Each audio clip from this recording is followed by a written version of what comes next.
Okay? Purihin po ang Panginoong Diyos, no? Magandang umaga sa inyong lahat, yung mga regular na manonood at nakikinig po sa lingguhang gawain ng ating Panginoon, no?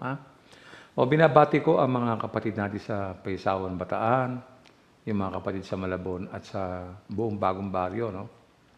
Bago tayo manalangin, nais ko muna ibalita sa inyo na magsisimula na po muli ang ating gawain sa January 17, ano?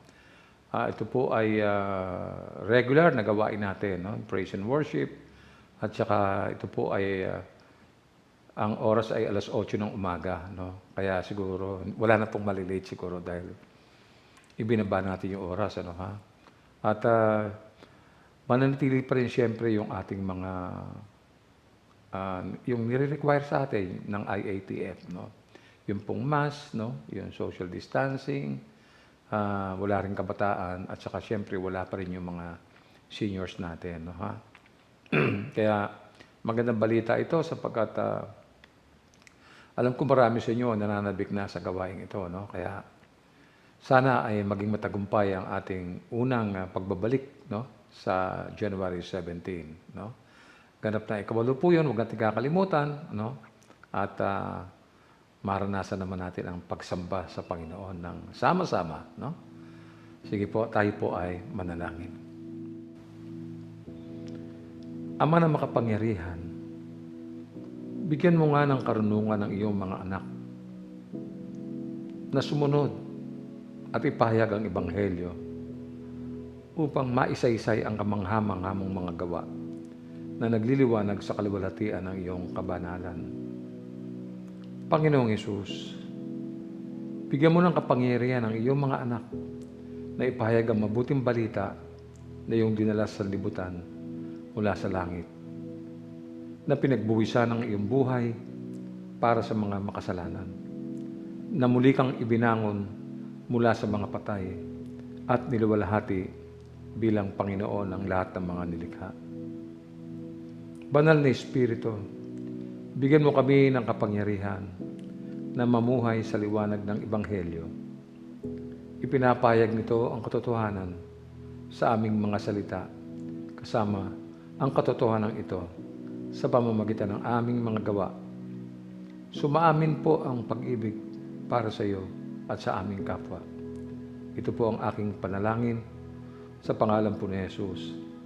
Amen. Yan, no?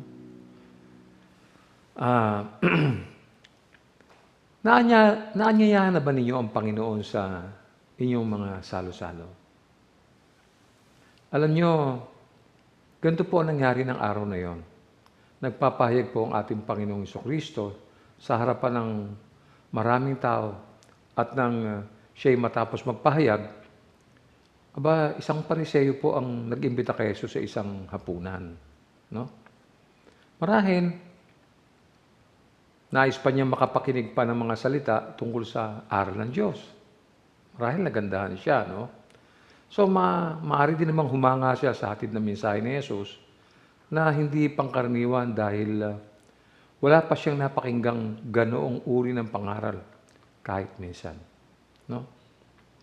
Hindi pangkaraniwan sa isang guro na magbigay ng aral sa oras ng hapunan, no? Subalit, may sinabi si Jesus na nakasakit po sa damdamin ng mga Pariseyo. Alam nyo, batid kasi po ni Jesus ang iniisip nila. Alam naman natin wala nakakalusot sa Panginoon, no? Kasi, hindi po nagugas ng kamay si Jesus bago magsimulang kumain. Nakalimutan kaya niya o sinadya niya? Sinadya niyang gawin ito bilang isang pagkakataon upang maghayag ng anuman sa karamihan. Katunayan, alam niyo, sinumbatan na Jesus sa mga Pariseyo tungkol sa paghuhugas ng kamay. Ganito ang sinabi niya, no? Sabi niya ganito, kayong mga Pariseyo, inuhugasan ninyo ang labas ng baso at ng pinggan. Ngunit, ang loob ninyo'y punong-puno ng kasakiman at kasamaan. Sakit, ano? May pagsabihan ka ng ganyan, ang sakit niya, ano? Ano nga ba ang mahalaga sa Diyos? Malinis na kamay o malinis na isipan at puso. Bakit po sinabi ni Jesus ang gayong pahayag sa kanila? Ito po ang paksang tatalakayin natin sa umagang ito na may pamagat na linisin ang panloob na buhay. Ang paksa natin ngayon ay may kinalaman sa mga taong magagaling magpanggap. Alam ba niyo yun? Magagaling magpanggap sa kanilang kapwa. Pero punong-puno naman ng kasakiman at kasamaan. No? Tiyak na familiar kayo sa mga gandong uri ng tao. Tiyak na once upon a time, nakasumpungan nyo na sila. Ha? Ang gagaling ng mga kritikong ito, wala silang ginagawa kundi magbantay. Alam niyo yun? Ganyan rin ang kasalukuyan nating panahon. No? Noong panahon ng ating Panginoon, ganito po nangyari. No? Tunghayan natin at ating unawaing mabuti. Mula po ito sa aklat ng Lucas, Kabanatang 11, 37 hanggang 41. Makinig kayo. Pagkatapos magsalita, si Jesus ay inanyaya ng isang Pariseo upang kumain sa bahay niya. Nagpaunlak si Jesus at dumulog sa hapag. Nagulat ang Pariseo na makita niyang si Jesus ay hindi muna naghugas ng kamay. Kasi katutubo talaga yan sa mga Hudyo na bago kumain, maghugas. No? Pero alam ninyo, alam ni Jesus ang iniisip ng mga Pariseyong ito. Sapagkat, sabi ko nga, walang bagay na hindi alam ng Panginoon. No? All-knowing God siya eh. Di ba? No? Kaya, alam rin niya na pagpipiestahan na naman ng mga Pariseyo ang tagpong nakita nila. Kaya, ganito sinabi niya sa verse 39. Sinabi sa kanya ng Panginoon, eto yon, kayong mga Pariseyo, inuhugasan ninyo ang labas ng baso at ng pinggan, ngunit ang loob ninyo ay punong-puno ng kasakiman at kasamaan. Mga hangal, hindi ba't ang lumika ng nasa labas ang siya ring lumika ng nasa loob? Ipamahagi muna ninyo sa mga dukha ang laman ng inyong mga baso at pinggan at magiging malinis ang lahat ng bagay para sa inyo. Siguro napatunga nga yung mga Pariseo, no? Bakit nga ba nagsalita ng gayon ng Panginoon? No? Alalahanin po natin na ang mga Pariseo ay makapangyarihan ng panahon yon, no? Malakas sila, no? Pero alam nyo, nagpapakabusog at nagpapakayaman sila, samantalang naghihirap ang mga maralita at dukha. Marami pong mahirap nung time na yun eh. Ang tawag ni Jesus sa kanila ay mga hipokrito. Walang ginagawa kundi bantayan ang mga ginagawa ni Jesus upang punahin. Hindi nila ginagawa yung tungkulin nila. Sa halip, ang ginagawa nila, magbantay ng mapupuna. Inaabangan nila na kung ano ang gagawin ni Jesus, ay pupunahin nila yon. Ganon sila, no? Walang inaalala kundi ang itsura nila, no? Kung paano sila titignan ng tao, kung paano sila titingalain, lalo na pag ang pinag-uusapan ay tungkol sa moralidad, no? Marami pang ganyang tao ngayon. Yung iba, kinukuha sa bihis, forma, at pinoproject ang sarili na mukhang kagalang-galang. No? Sa panahon natin, mapapanood mo sila sa TV, no? Magagaling magbigay ng puna. Alam niyo yun? Pero alam niyo, nagbabala si Jesus laban sa mga taong nagkukunwaring malinis ang panlabas, ngunit marumi naman ang panloob. No? Basahin natin muli ang aklat para ma-refresh tayo. Ngayon naman ay mula sa aklat ng Lucas, no? Chapter 11, 37 to 41. Pagkatapos magsalita, si Jesus ay inanyayahan ng isang Pariseo upang kumain sa bahay niya. Nagpaunlak si Jesus at dumulog sa hapag. Nagulat ang Pariseo nang makita niyang si Jesus ay hindi muna naghugas ng kamay. Yun. So, sabi ko nga, batid ni Jesus ang iniisip ng mga mapagkunwaring Pariseo. Kaya, sinabi sa kanya ng Panginoon, kayong mga Pariseo, Hinuhugasan ninyo ang labas ng baso at ng pinggan, ngunit ang loob ninyo ay punong-puno ng kasakiman at kasamaan. Mga hangal, hindi ba't ang lumika ng nasa labas, ang siya ring lumika ng nasa loob? Ipamahagi muna ninyo sa mga duka ang laman ng inyong mga baso at pinggan, at magiging malinis ang lahat ng bagay para sa inyo. Kita nyo, saklap magsalita ng Panginoon talaga pagka para sa mga Pariseo, hindi maganda ang tunog nito. No? Simple lang po na isabihin ng Panginoon sa kanila. Tayo naiintindihan natin. No? Nagpapasasa kasi ang mga Pariseo sa kasaganaan. Kayong marami ang nagugutom ng panahong yun. Mga maralita at duka. Alam nyo? No? Kaya sabi ni Jesus, yung laman ng baso nyo saka pinggan ninyo, kinakain nyo. Di ba? I-share naman ninyo sa mga mahihirap. Kolekta kayo ng kolekta Di ba? So, hindi man lang nila inisip ang mga dukha. Yan ang tinutukoy ng ating Panginoon. No? Nakikita natin ito ngayon sa paligid. No? Sa mga naghaharing iyan. No? Hanggang ngayon, ganyan pa rin sila. No? Ganyan pa rin po sila. Mga hipokrito talaga. No? Ganito sinabi ni Jesus kanila sa Mateo 23, 25 hanggang 26. Kahabag-habag kayo, mga tagapagturo ng kautusan at mga Pariseo. Mga mapagkunwari, nililinis nyo ang labas ng tasa at pinggan, ngunit ang mga yun ay puno ng kasakiman at pagiging makasarili. Bulag na Pariseo, linisin mo muna ang nasa loob ng tasa at magiging malinis din ang labas nito. Matalinghaga ang Panginoon, ano? Basa ng Panginoon yung mga ginagawa ng mga taong ito, no? Sila yung mga nagpapanggap na, akala mo yung matuwid ba? Alam mo yung mataas ang moralidad, no? Punong-puno naman ang pagkukunwari at kawalan ng katarungan. Ganyan ang sinabi ng Panginoong Isus sa kanila Sa Mateo 23, 27 at 28, sabi niya, kahabag-habag kayo, mga tagapagturo ng kautusan at mga Pariseo, mga mapagkunwari. Ang katulad ninyo yung mga libingang pinaputi, magaganda sa labas, ngunit ang loob ay bulok at puno ng kalansay. Ganyan-ganyan kayo. Sa paningin ng tao ay mabubuti, ngunit ang totoo ay punong-puno kayo ng pagkukunwari at kasamaan. Kita niyo po yun, no?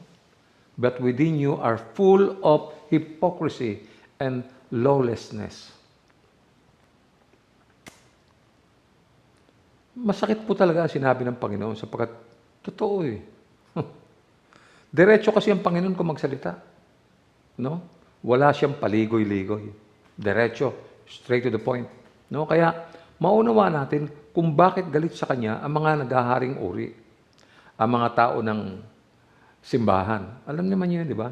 Mga taong nagpapasasa sa pawis ng iba. No?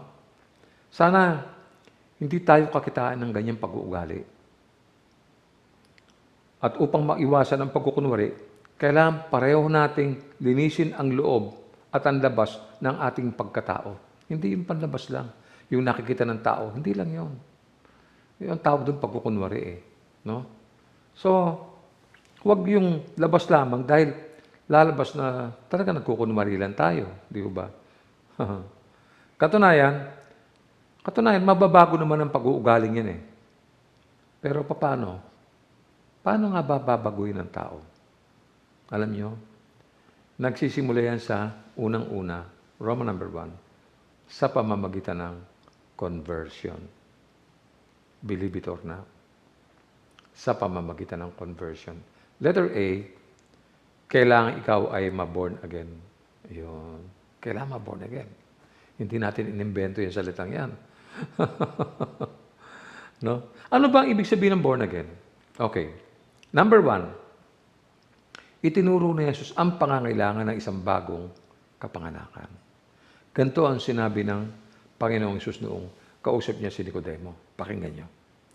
Sa Juan 3:3 hanggang 8. Sumagot si Jesus, pakatandaan mo, malibang ipanganak na muli ang isang tao, hindi niya makikita ang paghahari ng Diyos. Kita niyo? Paano nga ba yun? No? Malibang ipanganak na muli ang isang tao, hindi niya makikita ang paghahari ng Diyos. Sa puntong ito, nagtanong si Nicodemo. Ganito ang tanong niya. Paano may papanganak pang muli ang isang taong matanda na? Makakapasok pa ba siya sa sinapupunan ng kanyang ina para muling isilang?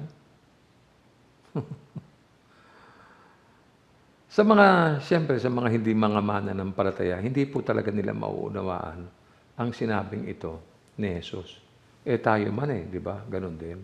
So kaya, ang sabi sa verse 5, pakatandaan mo, malibang ang isang tao ay ipanganak sa pamamagitan ng tubig at espiritu, hindi ito makakapasok sa kaharian ng Diyos. Ang taong ipinanganak ayon sa laman ay laman. At ang ipinanganak ayon sa espiritu ay espiritu. Huwag kang magtaka sa sinabi ko sa iyo. Kayong lahat ay kailangang ipanganak na muli. Wala pong yan. Ang sabi ni Jesus, lahat. Lahat ng tao dito sa mundo kailangan maipanganak na muli. Sapagkat kung hindi, ang wika niya, hindi ito makakapasok sa kaharian ng Diyos. Aba, kung hindi ka makakapasok sa kaharian ng Diyos, saan kaharian ka papasok? No? Obviously, alam niyo na ang sagot, no?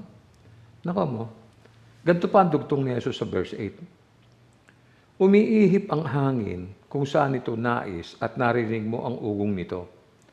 Ngunit hindi mo alam kung saan ito nanggagaling at kung saan pupunta. Ganon din ang bawat ipinanganganak ayon sa Espiritu. Iyon. No? Puntahan natin yung ikalawa. Kasama ang Espiritu at tubig sa bagong kapanganakan ito. Ulitin ko pong muli, no? Basahin ko uli yung John chapter 3, verse 5. Sagot naman ni Jesus, pakatandaan mo, malibang ang isang tao ay panganak sa pamamagitan ng tubig at ng Espiritu, hindi ito makakapasok sa kaharian ng Diyos. Absolute po yan. Pag hindi ka na ipanganak sa pamamagitan ng tubig at ng Espiritu, talagang hindi ka makakapasok sa kaharian ng Diyos. No way. No? No way. At wala pong ibang way. Walang way. Walang ibang paraan. No? Ganito naman ang wika ni Tito sa Kabanatang 3, Talata 5. Iniligtas niya tayo, hindi dahil sa ating mabubuting gawa, kundi dahil sa kanyang habag sa atin. Tayo'y ipinanganak na muli sa pamamagitan ng tubig at tayo rin ay binago ng Espiritu Santo. Kita nyo? No? No way. Wala pong ibang paraan Ito po lang ang paraang ibinigay ng Diyos sa tao. No? Kaya kailangan ang tao nakikinig at pinag-aaralang mabuti ang tinig ng Diyos. Nakita nyo? Number 3, kasama ang salita ng Diyos. No? Santiago 1:18. Niloob niyang tayo'y maging anak niya sa pamamagitan ng salita ng katotohanan upang tayo maging pangunahin higit kaysa lahat ng kanyang mga nilalang. Nakita niyo po yun? So, dumating sa atin ang salita ng katotohanan. Sapagkat, siyempre, nakakahigit tayo sa lahat ng mga nilalang ng Diyos Tandaan nyo, tayo lamang po tayo yung pinaka-importanting nilalang ng Diyos No? Kaya, ang payo ni Apostol Santiago, doon sa mga nalinis na, yung mga na-born again na, yung mga nakipag-isa na kay Kristo, yung nabautismo na, no? Santiago 1:21. Kaya talikuran na ninyo ang inyong maruruming gawa at alisin ang masasamang asal. Mapagpakumbabang tanggapin ninyong taimtim sa inyong puso ang salita ng Diyos, sapagkat ang salitang ito ang makapagliligtas sa inyo. Ano daw sabi? Mapagkumbabang tanggapin natin ng taimtim sa ating mga puso ang salita ng Diyos, sapagkat ang mga salitang ito ang makapagliligtas sa atin. Observe ninyo. Yun po yun. No? Sabi niya, talikuran ninyo ang maruruming gawa. Ano yun Tulad yan ng maruming damit. No? Ang karumihan sa ating buhay ay naalis dahil sa ating pakikinig ng salita. At ganito sinabi sa aklat ni Juan sa 15:3. nalinis na kayo sa pamamagitan ng salitang sinabi ko sa inyo. Yan po yung sinabi ng Panginoon. No? Nalinis na raw tayo sa mga salitang sinabi niya sa atin. No? So, ano pong gagawin natin? Iwasan po natin ang kalabisan at yung kakulitan. Iwasan natin yon. Makinig tayo. Pag may sinasabi ang Panginoon, pakinggan natin. Sapagkat ang mga mapapakinggan natin they are beneficial to us. Mahalaga sa atin yun. Hindi nyo? Halimbawa, walang pasubali kayo kapag kayo nagagalit. Di ba? May mga ganyan. Kahit Christian matindi ko magalit. Magdahan-dahan tayo. No? Sundin natin ang payo ni Apostol Santiago sa 1:19-20. Sabi niya, mga kapatid kong minamahal, unawain ninyo ito, maging alisto kayo sa pakikinig, dahan-dahan sa pagsasalita, at huwag agad magagalit. Dahil ang galit ay hindi nakakatulong upang ang tao'y maging kalugod-lugod sa paningin ng Diyos. Ano po daw? Sabi, dahan-dahan sa pagsasalita at huwag agad magagalit. Yung mga maiinit ang ulo, no? Dahan-dahan. Pag minsan, mas mabilis pang uminit ang ulo natin kaysa sa init ng plancha. Di ba? Natural na sa atin ang mali siya, ang masamang mga pag-uugali tungo sa iba. Magaling lang tayo. No? Kaya may payo rin sa atin si Apostol Pedro. Ganito po sinabi niya, tunghayan natin. Kaya nga, talikuran na ninyo ang lahat ng kasamaan, ang lahat ng pandaraya, pagkukunwari, pagkainggit, at paninirang puri. Yun. Kailangan palang talikuran ng lahat ito. Kaya yung mga pagkukunwari, siyempre hindi naman alam ng kapwa mo kung yung nakikita niya siya, totoo o hindi, di ba? Kasi pwede naman magkunwari Pero yung pagkukunwari na yan, nagbubunga ng kasamaan yan. And eventually, bibigay din yan Hindi mo naman, nature mo yan Kung magagalitin ka, kita yan, lalabas at lalabas yan. No? So, ganito ang ibinigay na halimbawa ni Jesus sa kanyang sermon sa bundok. Basahin natin. Sa Mateo 5:7.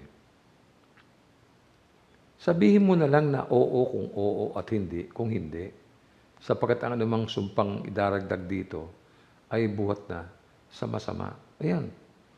Lagi ko sinasabi yan Minsan, kailangan pa natin magsinungaling No? Lumalabas sa labi natin.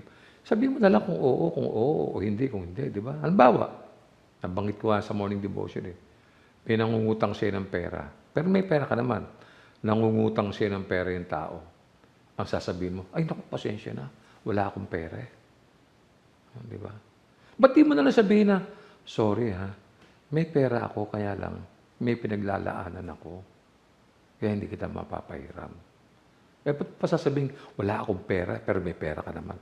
O, di nagsisinungaling ka. Right? Sabihin mo na lang na, meron, kanya lang. Nakalaan May pinaglalaanan O, di ba? Magsisinungaling pa. Minsan naman hahanapin. Andyan ba si tita? Ay, naku po, kalalabas lang po. Ando doon naman sa likod lang ng pintuan Sanay na sanay tayo sa mga ganyang mga pagdadahilan at pagsisinungaling Nakita nyo? Hindi tama yan. Yan kahipokrituhan din yan. Pagpapanggap, kunyari. No? Mali po yan, no? Alam niyo, yung sinabi ng Panginoon, sabi niya, sabihin mo na lang oo kung oo at hindi kung hindi. O, di ba? Huwag yung meron ba o wala. Sagot lang oo o hindi. Sagot mo, ewan ko. O di kaya tingnan natin. Or siguro. Di ba? Sanay na sanay tayo sa ganyan. Di ba? No? So, alam niyo ang Panginoon, nung sinabihin niyang oo kung oo at hindi kung hindi, very straightforward ang Panginoon. Wala yung ganyan-ganyan, no? Kailangan rin ang, minsan sinasabi kanina rito, kailangan din yung kahinahunan, no? Ayun ang ibig sabihin ng kahinahunan, hindi mapusok. Di ba? Hindi mapusok.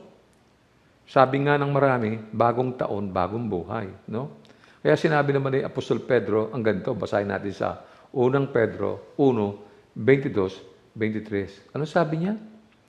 Ngayong malinis na kayo dahil sa inyong pagsunod sa katotohanan at naghahari na sa inyo ang tapat na pag-iibigan bilang magkakapatid, naway maging maalab at tao sa puso ang inyong pagmamahalan. O, kita mo? Hindi pwedeng fake. No? Ako pagka nag-alok ko ng pagkain sa kahit kanino. Alika, kumain ka.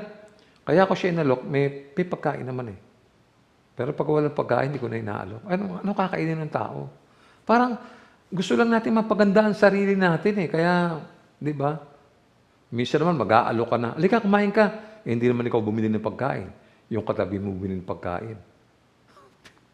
Ano ba namang klase yan, no? Born again di ba? Born again ka na. Huwag ka nang, hindi na dapat ganyan ang buhay mo, no? Puro yung mga ganyang kapikean at mga, tama na yan, no? Sabi niya sa verse 23, ganito, sapagkat muli kayong isinilang, hindi sa pamamagitan ng kapanganakang may kamatayan, kundi sa bisa ng buhay at di nagbabagong salita ng Diyos. Kita mo? Ayaw ng Diyos yung ganyan. Kaya yung mga Pariseo, basahin mo ang bagong tipang aklat, ang dami nilang kapalpakan doon, mga pagkukunwari, no? Minsan namamahan natin pati mga pag-uugali nila no? Ang galing-galing mag-abang, alam mo yun, aabangan yung pagkakamali mo, pupunahin ka kagad, tapos pati mga ibang tao, alam mo, aakayin nila para magalit sa Panginoon. Nakita nyo? Ang gagaling nilang gumawa ng ganyan Tuloy natin. Nagsisimula po yung bagong buhay sa pamamagitan ng conversion. No? Binanggit ko na. Sa pamamagitan ng conversion. Letter B, kapag sinunod mo ang Ebanghelyo. Yun. Kasi nasa Ebanghelyo ang lahat ng mga bagay na dapat mo maintindihan para ikaw ay makonvert, para mabago ang isip mo, para mabago ang puso mo. Ang salita na may gawa ng bagong kapanganakan sa atin ay kailangan ipahayag po sa iba. Walang iba kundi ang Ebanghelyo. Matagal na natin panawakan yan. Nakita nyo? Huwag tayong magpapabaya kasi yan po yung, tayo po'y tinubos na ng Diyos Wala naman tayong dapat na struggle pa sa buhay sapagkat yung pinakamalaking problema natin, yung bubulusok tayo sa impyerno, sinangkaanan ng Panginoon yan Hindi mangyayari yan sa mga tunay na anak ng Diyos. Hindi na mangyayari yan. Alalahanin natin na maikli lang ang buhay.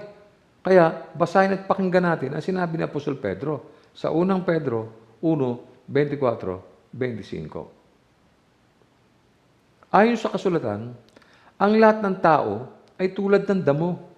Gaya ng bulaklak nito, ang lahat niyang kariktan. Ang damo ay nalalanta at kumukupas naman ang bulaklak. Ngunit ang salita ng Panginoon ay mananatili magpakailanman. Kita mo? Ano sinabi? Lahat ng tao, lahat ng may laman, bawat taong nilikha ay pansamantala lamang, mga kapatid. Ang sabi ng aklat, nalalanta, natutuyo, tulad ng damo. So very short lang pala ang time and space natin sa mundo. Short lang. Akala natin, mahabang-mahaba na, kagaya ko 74. Parang ang tagal-tagal na. Hindi po, sandali lang yun. Parang kahapon lang, naalala ko, nasa school pa ako Parang kahapon pa, nakikipagkarera ako ng takbuhan No? Sandali lang, ang bilis ng panahon. Wow, pagising mo, 74 na ako. Kita niyo yun? Mabilis po ang panahon. No? Kaya, ulitin ko, bawat taong nilikha ay pansamantala. Nalalanta, natutuyo tulad ng damo. Kasama ang lahat ng nasa kanya. Pati lahat. No? Ang kanyang karunungan, yung lakas mo, yung yaman, at kabutihan. Anong sabi? Tulad ng bulaklak. Maikli lang ang buhay. Ang damo, ang tao, ang kanyang kabuuan ay kumukupas. Ganyan tayo habang nagsasalita ako. Di ko ba? Kita naman nyo, di ba? Kahapon lang Siguro yung mga taong bumili dun sa may hardware ni Kwan, yung napatay. Siguro sabi nila, uy, kanina lang bumili ako, binigyan pa nga akong discount eh. Batang-bata pa yun, isipin mo. Alam ba niya na mamamatay siya? Nabulaga siya. Hindi nga niya nalamang namatay na siya eh. Alam ba niyo? Kala ba niyo nalaman niya? Hindi. Pag tama ng bala sa ulo, wala ka ng malay. Hindi mo nga alam kung ano nangyari. Ganun ang buhay ng tao. Sandali lang. Parang tuyong damo. Parang bulaklak. No? Sabi ni Isaias sa may 40, 6:8. 6 hanggang 8, no? Basahin natin. Magpahayag ka, ang sabi ng tinig. Anong ipapahayag ko? Tanong ko. Sumagot siya. Ipahayag mong ang lahat ng tao ay tulad ng damo. Ang kanyang buhay ay tulad lamang ng bulaklak sa parang. O, kita mo na. Pati si Isaias eh. Kita mo? Ano daw? Ipahayag natin. Pahayag mo sila ng tao na tao ay tulad ng damo. Ang kanyang buhay ay tulad lamang ng bulaklak sa parang. Oo nga, no? Di ba? Verse 7. Natutuyo ang damo. Kumukupas ang mga bulaklak. Kapag sila'y na mahipan ng hangin mula kay Yahweh, tunay ngang ang tao ay tulad ng damo. Oo, ang damo'y nalalanta at kumukupas ang mga bulaklak. Ngunit ang salita ng ating Diyos ay mananatili magpakilanman. Amen. Amen. Ito ang dahilan kung bakit nais ni Jesus na ipahayag natin ang mabuting balita ng Ebanghelyo sa lahat ng tao. Yan ang dahilan. Kasi nga, maiksi lamang ang buhay natin. Tingnan nyo. Nakakilala ka na sa Panginoon. Nasumpungan mo ang kaligtasan. Di ba? Isang araw, tinanggap mo si Kristo sa iyong puso. Ngayon, dumadalo ko sa mga gawain ng church. Nagpapatuloy ka sa pag-aaral upang lumago ka spiritually. Di ba? Tama po yun.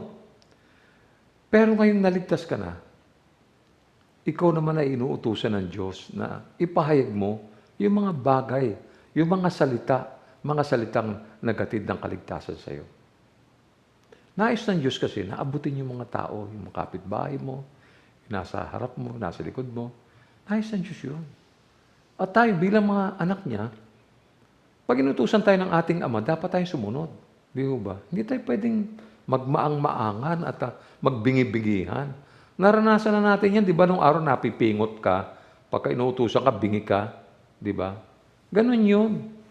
Ang Diyos natin makatarungan yan. Hindi ka naman paparusahan yan kung wala kang kasalanan.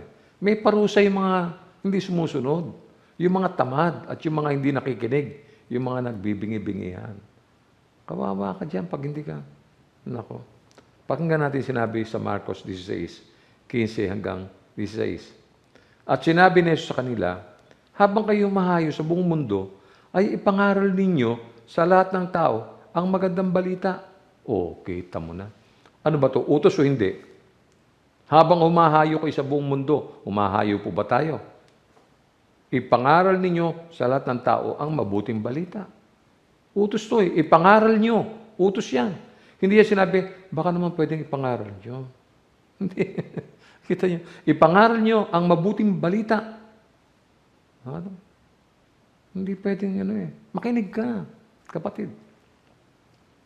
Doon sa mga nanonood at mga nakikinig, ganyan po ang buhay ng isang Kristiyano. Hindi po, mga kawal kami ng Panginoon eh. Kung anong order ng commander-in-chief dapat sunod kagad. Hindi pwede yung lalanta-lanta ka. Hindi pwede yun, no? Nako. Tuloy natin ang basa sa 16. Ang sino mang sumampalataya at mabautismo ay maliligtas. Ngunit ang ayaw sumampalataya ay paparusahan. Oops. Wala akong kinalaman dyan. Ha? Matigas ang ulo mo Di ba? Matigas ang ulo mo, di ka sumusunod. Mapaparusahan ka. Hindi naman isusulat dito yan kung, alam mo, di ba? Kaya sinulat yan dyan talagang mangyayari yan. Salita ng Panginoon yan, So, bahala na siya kung pinangaralan mo siya, tinanggap niya, okay. Kung hindi niya tinanggap, hindi mo naman kasalanan yun eh. Ang mahalaga lamang ay kailangan sumunod ka at gawin mo. Ngayon, bahala na siya. Kung hindi siya tumalima, hindi mo na kasalanan yun. Pero dahil hindi ka sumusunod, namatay siya, dahil sa kasalanan niya, lagot ka. Hahabulin ka dyan. Yan ang problema ng isang Kristiyano, mga kapatid. Alam nyo, hindi naman malit na bagay yung ginawa ng Panginoon sa atin eh. Binigay niya yung buhay niya, namatay siya sa krus. Ang hirap nang inabot niya. Hindi natin kaya yun. Ang hirap ng ginawa niya. Tapos, eto lang inuutos sa'yo, hindi mo masunod. O, ano gusto mo? Bitayin ka, ipako ka sa krus, gusto mo? O, di ba? Ano mas madali? Yung ipako ka o yung tumalima ka at sumunod ka sa sinasabi ng Panginoon? Pag-isipan mo mabuti yan, kapatid. 2021 na eh. Huwag nang ganyan, bingi-bingihan, hindi na pwede, tamad-tamaran, hindi na pwede yan. Kailangan natin sundin ang inuutos sa atin ng Panginoon. Yung mga na-born again na, ay marunong sumunod. Yan ang katangian ng isang na-born again. Alalahanin natin na hindi masusumbungan ng tao ang mga katotohanan kung hindi natin ihahayag sa kanila ang Ebanghelyo. Kawawa sila eh. Wala silang pagkukunan, mga kapatid. Saan sila kukuha ng karunungan? Sa simbahan? Alam mo yung simbahan tinutukoy ko? Wala silang matututunan dyan. Wala silang matututunan dyan. Terrible. Ay, naku, pila-pila sa impyerno yan. Ay, naku, sabi ko sa inyo. Kumisan, naguguluhan tayo sa mga taong nasa paligid natin. Di ba? Sinasabi natin, ang gugulo nila, ang iingay na, araw at gabi, buwisit, inuman dito, daldalan doon. Nagagalit po tayo. Kasi nga, hindi sila born again eh. Di ba? Abay, kung matitinong tao yan, hindi na nila kailangan ma-born again pa. Hindi nga sila born again, kaya ganun sila. Kaya, salip na magreklamo tayo, kailangan natin ipahig sa kanila ang layunin ng Diyos sa pamamagitan ng Ebanghelyo ni Jesucristo. Yun po yun. At makita mo, pagka born again na yan, tunay na born again yan, wala nang ingay yan. Hindi na mag-iingay yan. Irerespeto na. Pag kami nag-ingay, kumingay. May mga taong namamahinga na. May mga taong natutulog na. Matitino ang pag-iisip na kasi niyan eh. No? Pag may nakitang tsinelas sa labas ng pinto yan, hindi niya pakikialaman yan. Ngayon, mag-iwan ka ng tsinelas. Lalo bago, ay nako, mawawala yun. Tapos magagalit ka, mga magnanakaw itong mga tao rito, puro magnanakaw. Paano nga naman? Hindi born again eh. Paano gagawin mo? Gusto mo wag na magnakaw? Kailangan makilala nila ang Panginoong Jesucristo. Ayun ang sikreto, kapatid. Yan yun. Kailangan nila ng mensahe. No? Kasama siyempre yung pananampalataya, pagsisisi at bautismo. Ganito po sinabi ni Apostol Pedro. No? Basahin natin. Mula sa Aklat ng Mga Gawa, 2:38. Sumagot si Pedro, pagsisihan ninyo't talikuran ang inyong mga kasalanan at magpabautismo kayo sa pangalan ni Jesucristo upang kayo patawarin at ipagkaloob sa inyo ang Espiritu. Yan. So, paano mangyayari yan? Magbukas tayo ng mga Bible studies. Ipangaral natin ang Ebanghelyo ni Kristo. Isang araw, yan po ay maglilinaw ang isip niyan. Aalisin ng Panginoon ang kadiliman sa kanila. Dadalhin sila sa liwanag. Alam mo yun? At pagkatapos nun, siyempre may isip nila, kailangan pala namin pagsisihan yung kasalanan namin. Yun na po yun. At sila naman ay patatawarin ng Diyos. Naintindihan nyo? At siyempre, ipagkakaloob din sa kanila ang banal na Espiritu. Yun po yun.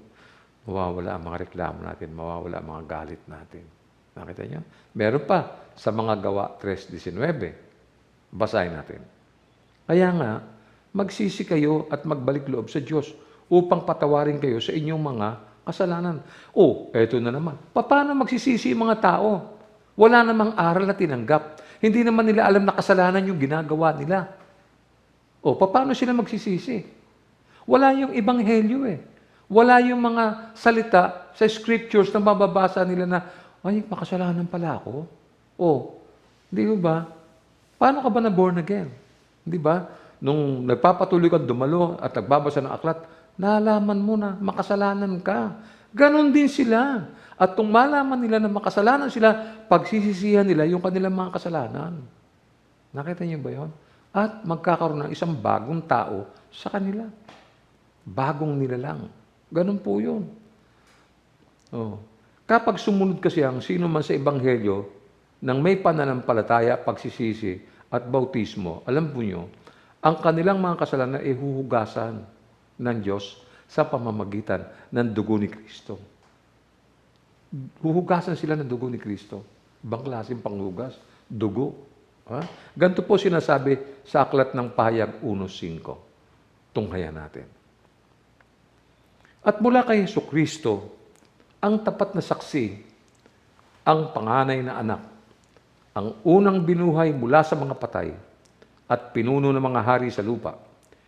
Iniibig niya tayo, at sa pamamagitan ng kanyang dugo ay pinalaya niya tayo sa ating mga kasalanan.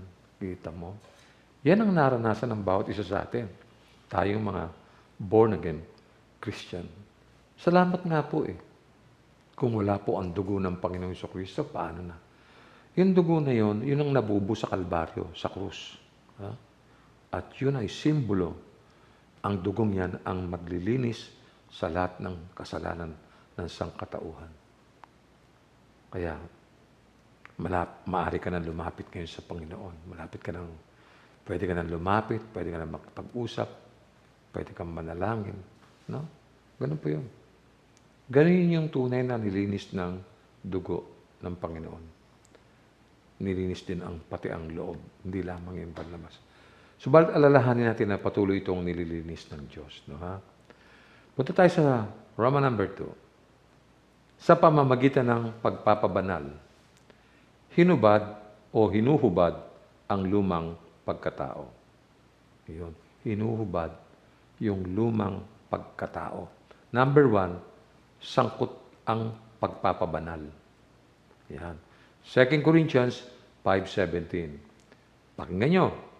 Kaya't kung nakipag-isa na kay Kristo ang isang tao, isa na siyang bagong nilalang. Wala na ang dati niyang pagkatao. Sa halip ito'y napalitan na ng bago. Tignan nyo? Ang ganda, no?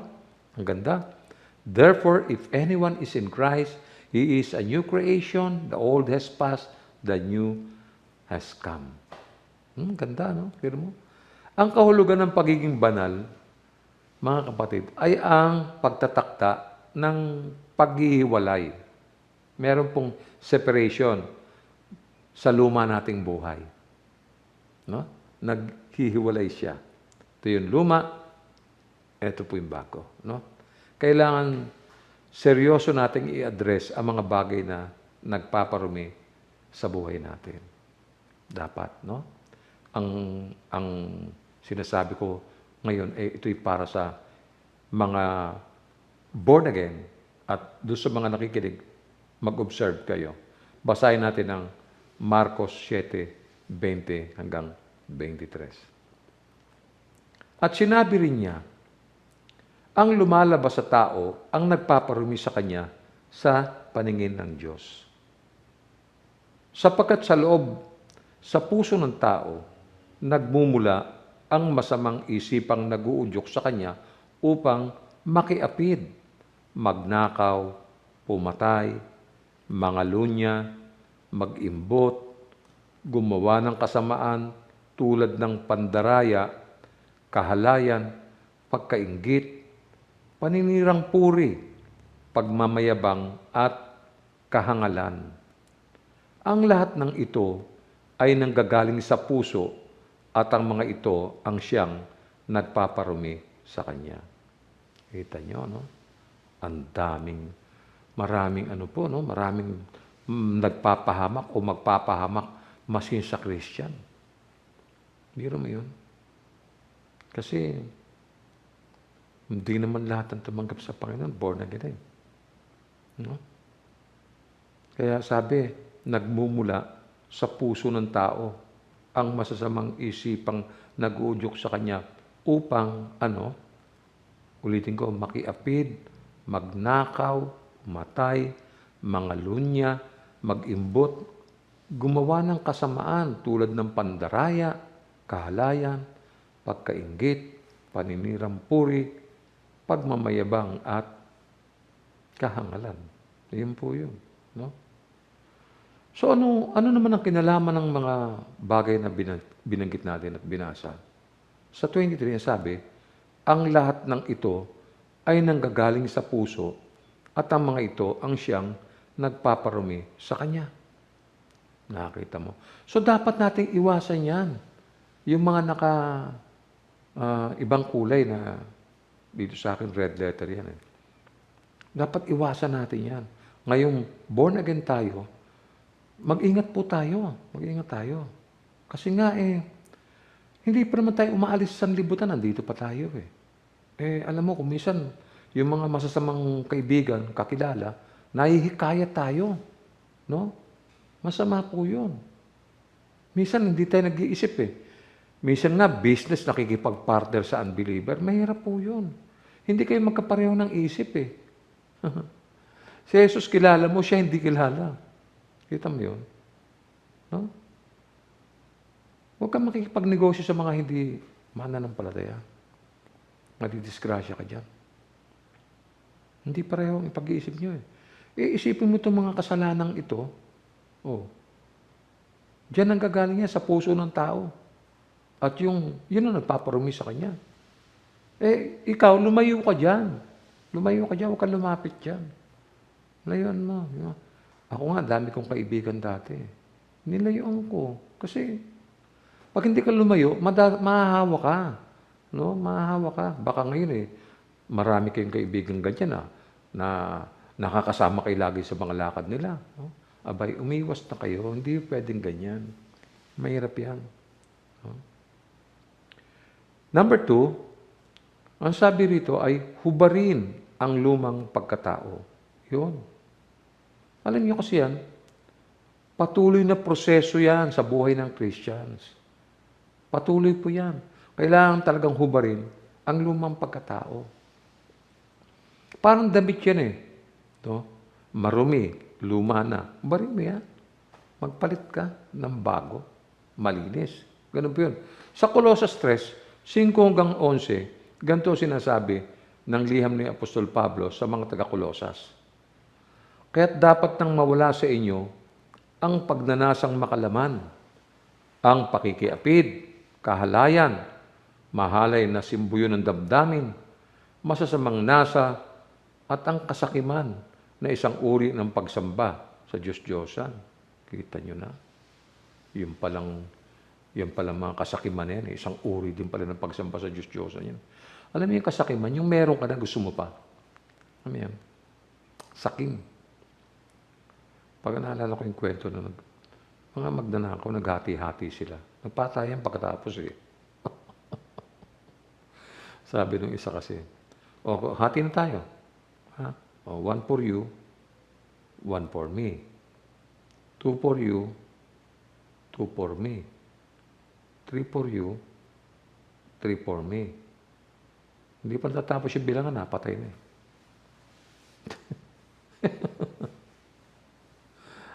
Talagang mga tao, yan na po yan Yung kasakiman ay isang uri ng pagsamba sa Diyos-Diyosan. Tuloy natin ang basa sa verse 6. Dahil sa mga ito, tatanggap ng parusa ng Diyos ang mga taong ayaw pasakop sa Kanya. Kayo man ay namumuhay din ayon sa mga pitang iyon nang kayo ay pinaghaharian pa ng mga ito. Amen. Totoo po yan. Noon, ganyan din tayo Di ba? Tingnan natin sa verse 8. Ngunit ngayon, itakwil na ninyo ang lahat ng galit, puot at sama ng loob. Iwasan na ninyo ang panlalait at malaswang pananalita. Huwag kayong magsisinungaling sa isa't isa, sapagkat hinubad na ninyo ang dati ninyong pagkatao, pati ang mga gawa nito. Isinuot ninyo ang bagong pagkatao, na patuloy na nababago at nagiging kalarawan ng Diyos na lumikha sa inyo, upang lalo ninyo siyang makilala. Kaya't sa kalagayang ito, wala nang pagkakaiba ang Griego at ang Hudyo, ang tuli at ang dituli, ang dayuhan at ang mabangis na tao, ang alipin at ang malaya. Ngunit si Kristo ang pinakamahalaga sa lahat at siya'y nasa inyong lahat. Kita mo na? Suma sa inyong lahat. Huh? Kaya kailangan ma-born again talaga.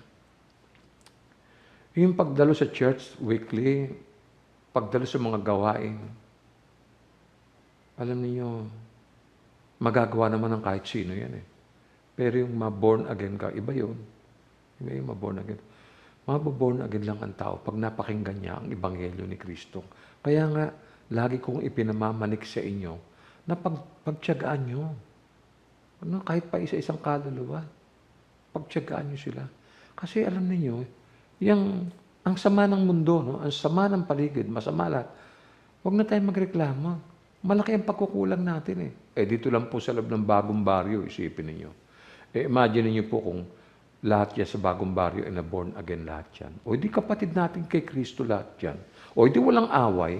Lahat yan na pag-uusapan. Kasi ang mamamagitan dyan ang Panginoon eh. Wala pong away. Nakita niyo ba yun? Mahalaga na ma-born again ang tao. Sabi pa rito sa letter B, isuot ang bagong pagkatao. Isuot ang bagong pagkatao. Yun sa mga hindi pa naboborn again, hindi niya naintindihan eh. Number 1, hindi maaring tagpian ng luma. Kailangan palitan ng bago. Yun. Iba po to, spiritual po to eh. Hindi naman to tela lang na galing sa Divisoria. No? Sabi sa Mateo 12:43 hanggang 45, kapag ang masamang espiritu ay lumabas mula sa isang tao, siya'y gumagala sa mga lupaing tigang upang maghanap ng mapagpapahingahan. Kung wala itong matagpuan, ay sinasabi sa sarili, babalik ako sa tahanang aking pinanggalingan. Pagbalik niya at makita itong walang laman, malinis at maayos, aalis muna siya at magsasama pa ng 7 espiritong mas masama pa kaysa kanya at papasok sila at maninirahan doon. Dahil dito, ang kanya magiging kalagayan ay mas masama pa kaysa dati. Ganyan ang mangyayari sa masamang lahing ito. Kita nyo? Totoo yan. Nakita na ng 2 mata ko yan. Na-born again. Sabi niya, na-born again siya. Na-born again siya. No, ha? Ngayon, medyo habang tumatagal, tinatamad na siyang dumalo sa mga gawain. Siyempre, meron tayong Wednesday, di ba? Meron tayong Friday prayer meeting. Meron tayong Sunday service. No? Naku, hindi na po nakakadalo. Medyo dumalang ng dumalang. Ang sabi dito, no? Kapag lumabas yung masamang espiritu, masamang espiritu, nung ma-born again ka, kasi hindi na siya tatanggapin dito. Hindi na po tatanggapin yan. Masamang espiritu, aalis yan sa tao. Lalayo na po yan. So siya'y gagala po siya. Gagala yan at maghahanap siya ng lupaing tigang. Alam niyo yun? Maghahanap siya ng mapagpapahinga niya. Doon siya muna titira. No, ha? At kung wala po itong matagpuan, babalikan niya yung taong nagsasabing born again siya. Sabi niya, babalik ako sa tahanang aking pinanggalingan. At ito masakit. Pagbalik niya at makita itong walang laman, wala nang laman. Wala na pong espiritu ng Diyos eh. Bakante.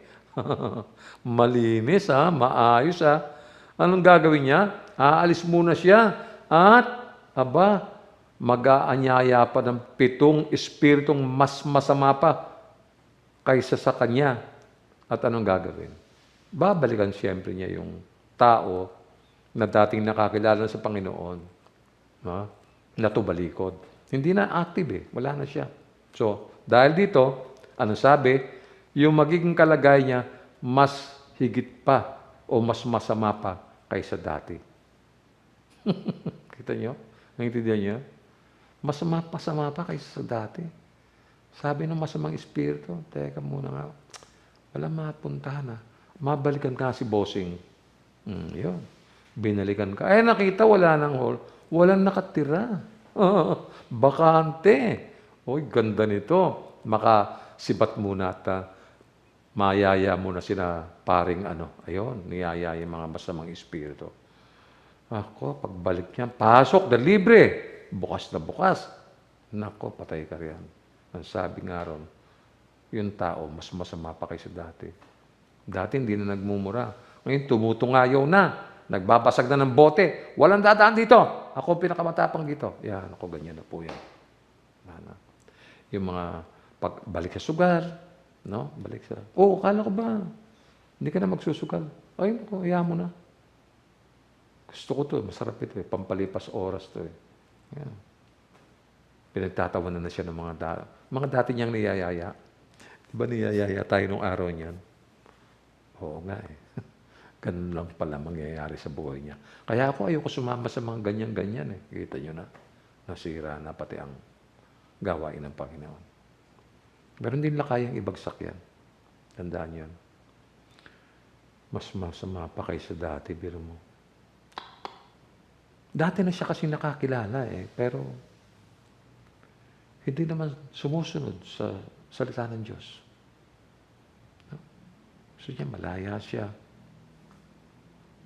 So, sabi rito, kailangan palitan ang lumang pagkatao sa pamamagitan ng pagbibihis ng bagong pagkatao. Yun po yun. Nasa atin na ang magagandang aral at natutunan natin ang mga ito. Di ba? Pasahin nga natin yung Efeso 4 sa 20 hanggang 24. Hindi ganyan ang natutunan ninyo tungkol kay Kristo. Napakinggan na ninyo ang aral ni Jesus at natutuhan na ninyo ang katotohanan nasa Kanya. O, di ba? Kaya hindi naman yan ang natutunan natin eh. For 30 years. Isipin ninyo. Pagkatapos napakinggan na natin yung mga aral na yan eh. Di ba? Tapos babalik ka pa sa dati mong buhay. Yan, yung katamaran. Lagi ko kayong pinapaalalahanan. Yung katamaran, huwag niyong papapasukin sa buhay niyan.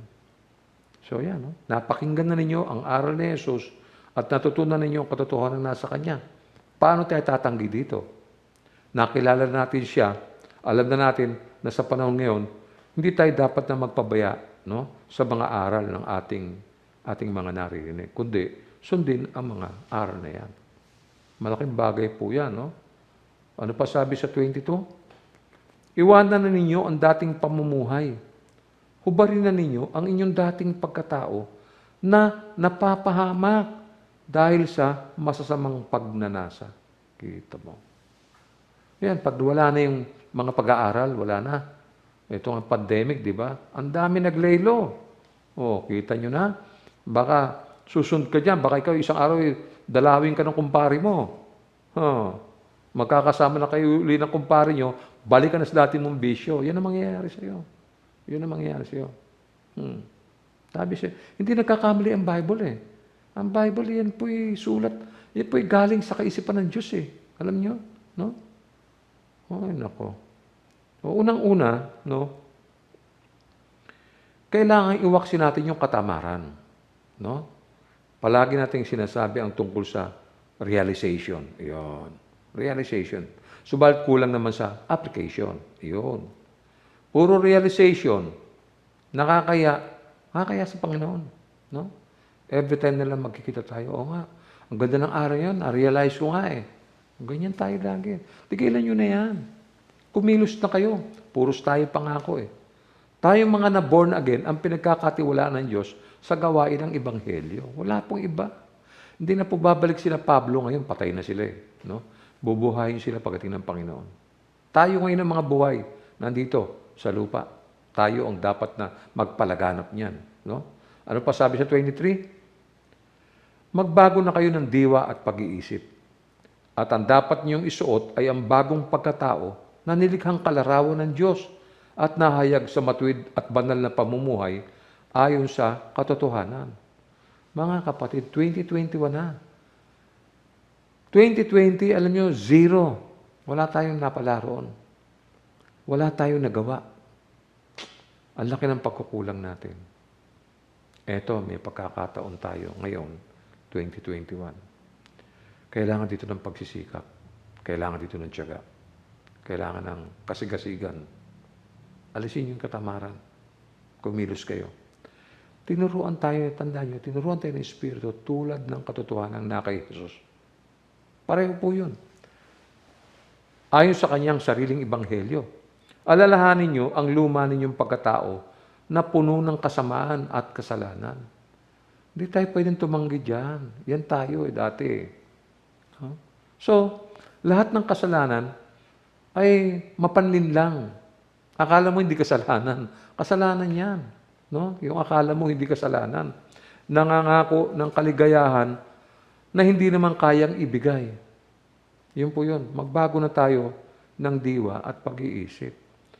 Ang pinakasaligan dapat ng inyong puso ay ang bagong tao na siyang imahe ng Diyos na nasa atin. We were made in the image of God, remember? Yan ang pasiglahiyo, no? Basahin natin ang liham ni Pablo sa Colosas sa 3:12-17. Kaya nga, dahil kayo hinirang ng Diyos, minamahal niya at pinili para sa Kanya. Dapat kayong maging mahabagin, mabait, mapagpakumbaba, mahinahon at mapagtiis. Magpasensya kayo sa isa't isa at magpatawad kayo kung may hinanakit kayo kanino man. Magpatawad kayo gaya ng pagpapatawad sa inyo ng Panginoon. At higit sa lahat, magmahalang kayo sapagkat ang pag-ibig ang buklod ng ganap na pagkakaisa. Paghariin ninyo sa inyong puso ang kapayapaang kaloob ni Kristo sapagkat yan ang dahilan kung bakit kayo tinawag sa iisang katawan. Magpasalamat kayong lagi. Ang salita ni Kristo'y hayaan ninyong lubusang manatili sa inyong puso. Turuan ninyo at paalalahanan ng isa't isa na may buong karunungan. Buong puso kayong umawit ng mga salmo, mga himno, at mga awiting espiritual nang may pagpapasalamat sa Diyos. At anuman ang inyong sasabihin o gagawin, gawin ninyong lahat sa pangalan ng Panginoong Hesus at sa pamamagitan niya'y magpasalamat kayo sa Diyos Ama. Yun. No? Alam niyo, kung susunod tayo, magiging totoo yung sinasabing manigong bagong taon. No? Ako nga po, naiinip ako. Alam niyo, yung pandemic na to, sinira lahat eh. At saka, kaya nga gusto ko rin sabihin sa inyo, no, ngayong umaga, mas hindi niyo panalangin yung pagdating ng gamot, ipanalangin niyo na alisin ng Diyos ang sakit na ito. Pandemic yan eh. Pwedeng alisin ng Diyos yan. No? Huwag yung pray ka ng pray, Lord, sana dumating na yung gamot. Magpipray ka rin lang, ayusin mo na yung prayer mo, Lord, sana mawala na ang pandemic. O, tapos. Hindi ka nagkagasos ng gamot. Ang mamahal ng gamot eh. Kapatid naman, no? Di ba? Para hindi ka na nagdadahilan na, di ako makalabas kasi baka ako mahawa. Okay, tamo. No? Alisin nyo na yan, no? Alam nyo, yung mga... Kasi yung mga pinag-uusapan natin, ito ang hindi maintindihan ng mga Pariseyo eh. Itong usapin na to, no? Mga nakapag-aral po sila, pero ang masakit, puro pagkukunwari at wala sa kanila ang katotohanan. No? Puro kapikean, alam mo yun? Walang bunga ng Espiritu. Sa halip ay yung gawa ng laman ang nasa kanila. Ayon nga kay Apostol Pablo, hayag po ang gawa ng mga laman. Basahin din natin ang aklat ng Galacia para mapaalalahanan tayo sa chapter 5, verse 19-23. No? Ang sabi ni Apostol Pablo, ganito, no? Paalalat po ito sa atin. Hindi maikakaila ang hilig ng laman, pakikiapid, kahalayan, at kalaswaan. Pagsamba sa Diyos-Diyosan, pangkukulam, pagkapuot sa isa't isa, pag-aaway-away, pagsiselos, pagkakagalit at kasakiman, pagkakampi-kampi at pagkakabaha-bahagi, pagkainggit, paglalasing, kalayawan, at iba pang katulad nito. Muli ko kayong binabalaan. Ang gumagawa ng mga ito ay hindi magkakaroon ng bahagi sa kaharian ng Diyos. Subalit, ang bunga ng Espiritu ay pag-ibig, kagalakan, kapayapaan, katiyagaan, kabaitan, kabutihan, katapatan, kahinahunan at pagpipigil sa sarili. Walang batas laban sa mga ito. Yun. Pinakita natin yung bunga ng laman tsaka yung bunga ng banal na Espiritu. No? Parang review lesson lang ito para matandaan nyo yung mga bagay na iiwasan nyo at saka alam nyo kung ano yung mga bagay na yayakapin ninyo. No? Para maliwanag sa taong 2021. Huwag na tayong bumalik sa dati, mga... Ha? Alisin nyo na yan.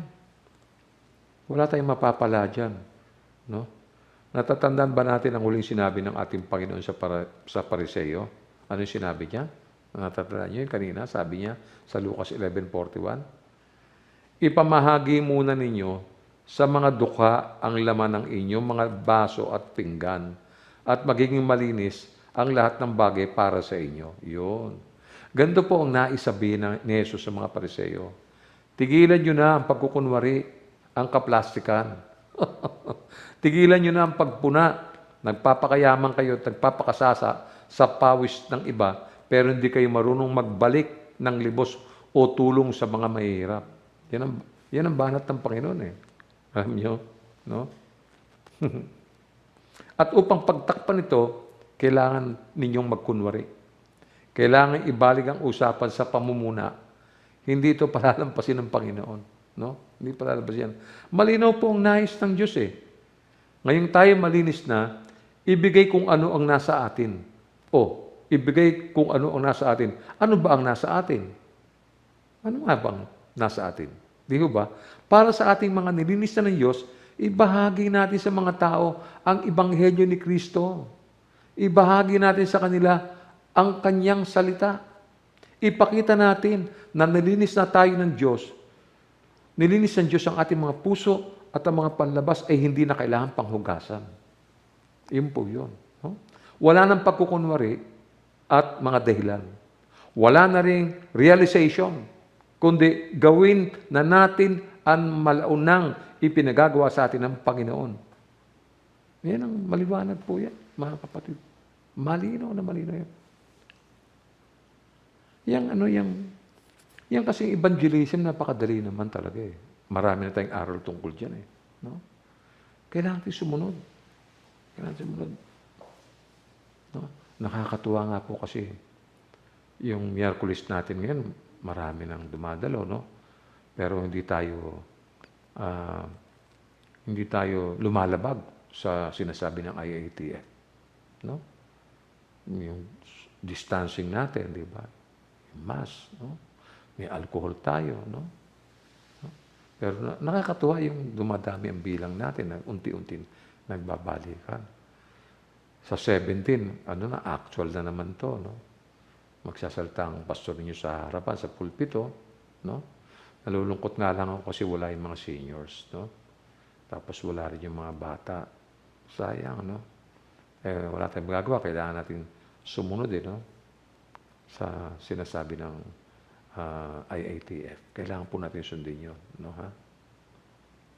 So, maliwanag po yung mensahe ngayong umaga, no? Galit ang Panginoon sa mga plastic. Galit siya riyan. Kaya tayo lagi dapat, kung wala, sabihin mo wala. Kung meron, meron. Ganon. Wala yun. Marami pang inarte. Wala na ganon. Walang ganon. Sa akin pong pagkatapos, may dalawang katanungan na kailangan nating masagot sa umagang ito. Una, malinis ba yung ating panlabas subalit marumi naman ang loob? I-deal natin yan, kapatid. Malinis ba ang panlabas pero marumi yung panloob, no? Ikalawa,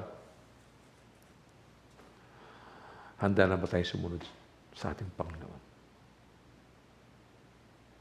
Basahin nga natin yung Marcos 1:15. Sinabi niya, dumating na ang taktang panahon. Malapit nang maghari ang Diyos, kaya magsisinang kayo't talikuran ang inyong mga kasalanan. Paniwalaan na ninyo ang magandang balita. Paniwalaan na ninyo ang magandang balita. Kumilos na po tayo at huwag nang magdahilan. Huwag nang tamad. Tumingin tayo kay Jesus para sa tunay na pagbabago at kabanalan. Sapagkat kung hindi, pakinggan nyo, kung hindi, matutulad tayo sa mga Pariseo. Mananatili tayong tulad ng mga libingang pinaputi, maganda ang labas, ngunit ang loob ay bulok at puno ng kalansay. Sana po'y nabigyan ko kayo ng inspirasyon sa umagang ito. Sana ay makadalo kayo on the 17th of January at 8 o'clock in the morning. Wala na po tayong fellowship doon. No? Pagkatapos, immediately, kanya-kanya, magla-line up na naman tayo palabas at iwasan natin yung mga pagtitipon-tipon na dikit-dikit ang tao. No? Huwag tayong sumuway sa kautusan. No? Tayo po ay manalangin. Ama naming banal, dumating na naman kami sa huling yugto ng aming gawain. Hinihingi namin ang iyong tulong, Ama. Baguhin mo po ang aming mga puso at isipan at naway matutunan naming sumunod sa iyong mga tuntunin sa amin. Gawin mo kaming masigasig sa aming mga gawain nang hindi kailangang paalalahanan pa. Gawin mo kaming masunurin, Ama, at ipahayag ang Ebanghelyo ng buong katapangan at katiyagaan. Masunod nawa ang iyong kalooban sa pangalan ng aming Panginoong Hesus. Amen. Pagpalain nawa kayo at ingatan ng ating Ama. Kahabagan nawa kayo at subaybayan ni Hesus. Lingapin nawa kayo at bigyan ng kapayapaan ng banal na Espiritu. At ang lahat ay magsabi ng Amen. Purihin natin ang Panginoon. Magbatian kayo sa isa't isa. Magandang umaga po.